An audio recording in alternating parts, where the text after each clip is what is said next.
پاکستان والے جو ذمہ دار حضرات ہیں وہ تو صرف یہی ہے کہ گٹر کے مینڈک ہے. یہیں علاقے کے اندر بھی پاکستان میں بھی لوگ ان ذمہ داروں کو بڑوں کو لعنتیں بھیجتے ہیں. یہاں بھی ان کی کوئی حیثیت نہیں ہے. باہر کیا ہوگا؟ ادریس وہ انسان ہے کہ آپ اللہ مغفرت کامل فرمائیں، صرف مولانا محمد ادریس وہ پشاوری آپ ان کو نہیں کہیں گے، 400وی نہیں کہیں گے.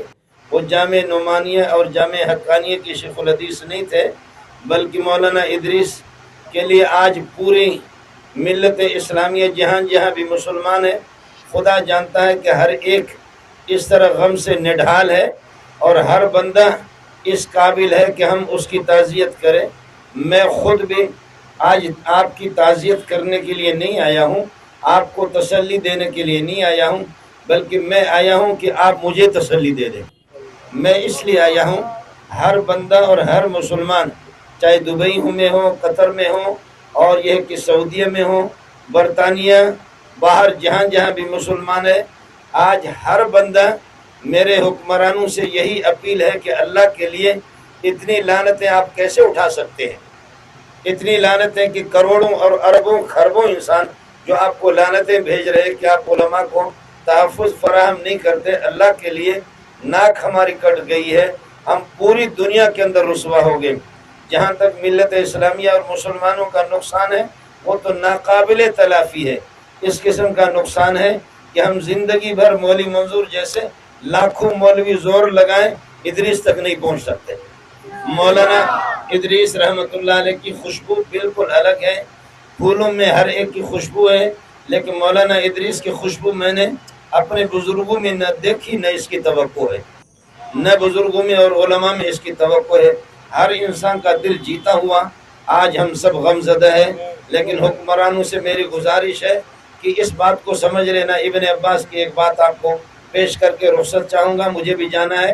ابن عباس فرماتے ہیں اگر کوئی کسی نبی کو کوئی قوم شہید کرتی ہے تو پھر اس نبی کے بدلے میں اللہ پاک 70,000 انسانوں کو موت کی گھاٹ اتار دیتا ہے. ایک نبی کو اگر کوئی ناحق 70,000 تو یہ تو ضابطہ ہے اور اصول ہے. اس کے علاوہ لاکھوں کو اللہ جہنم میں کیفر کردار میں پہنچا دیتا ہے. اسی کے ضمن میں لکھا ہے کہ اگر کوئی عالم ربانی کو، کسی عالم کو، معصوم کو، فقیر کو شہید کرتا ہے کوئی قوم تو 30,000 ہے. اس لیے 400 والے اور پشاور والے آپ تیار ہو جائیں. آسمان کے رجسٹروں میں آپ قرضدار ہیں، خدا آپ میں سے 30,000 کو تو موت کے گھاٹ اتار ہی دے گا. السلام علیکم ورحمۃ اللہ وبرکاتہ. محترم ناظرین کرام، شیخ الاسلام شیخ الحدیث مولانا منظور مینگل صاحب حفظہ اللہ نے مولانا شیخ الحدیث شیخ ادریس رحمۃ اللہ علیہ کی تعزیت کے لیے کراچی سے 400 ان کے گھر تشریف لے گئے اور ان کے اقربا، رشتہ دار اور پسماندگان کو تعزیت کی. اور چونکہ ان کا نماز جنازہ کا دورانیہ بہت ہی کم تھا، یعنی شہادت صبح ہوئی تو عصر کی 5:30 بجے ان کی نماز جنازہ ادا کرنے کا وقت تھا.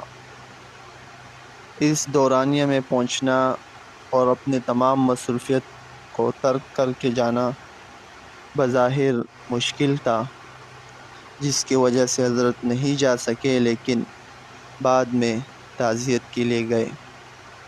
ان کا بیان شیخ الحدیث مولانا منظور مینگل صاحب کا یہ بیان آپ نے سنا، کس طرح انہوں نے حکومت اور ذمہ داران لوگوں کو ٹارگٹ کیا، اپنے بیان کا نشانہ بنایا کہ یہ آپ لوگ کا قصور ہے اور آپ لوگ ان کے ذمہ دار ہو قتل کا.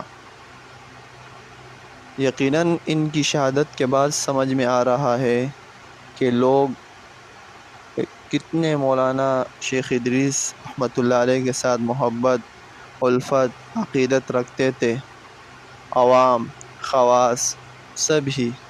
اور یقیناً جانیے کہ ایسے عالم جن کے ساتھ خواص کا تعلق تو ہو لیکن عوام کا ہو، بہت ہی کم ملتے ہیں، جن میں شیخ ادریس رحمۃ اللہ علیہ سر فہرست ہیں۔ اللہ حضرت کی شہادت قبول فرمائے اور ہمارے دیگر علماء کی حفاظت فرمائے۔